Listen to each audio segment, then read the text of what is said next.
ministre des Affaires étrangères, il aura fallu 19 mois pour que celles et ceux qui salissaient hier les défenseurs de la paix revoient l'inconditionnalité de leur soutien à la politique criminelle d'Israël.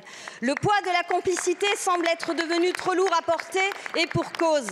Plus de 50 000 victimes civiles à ce jour, à majorité des femmes et des enfants, des amputations à vif, des écoles rasées, des soignants et des journalistes assassinés, une famine orchestrée par l'armée soi-disant la plus morale du monde. C'est ce que nous n'avons eu de cesse de dénoncer malgré une pluie de calomnies, de répression et de menaces de mort.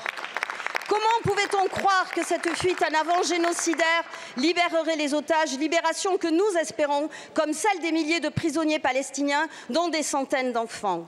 Monsieur Netanyahou n'a jamais caché son objectif et sa dernière déclaration confirme un projet qui n'est pas nouveau. Déporter la population de Gaza pour annexer ce territoire, encouragé aujourd'hui par le président Trump. Ce plan ne s'arrêtera que si les puissances occidentales cessent de l'encourager dans cette voie. Monsieur le ministre, lundi, vous avez estimé que la demande de révision de l'accord d'association entre Israël et l'Union européenne était légitime. Ne vous arrêtez pas en si bon chemin. L'inertie des États membres de l'Union européenne ne peut pas conduire la France à renoncer aux mesures coercitives unilatérales qu'elle a le devoir de prendre. Vous aimez rappeler les sanctions prononcées contre 28 colons israéliens ultra-violents. La colonisation à visage humain n'existe pas.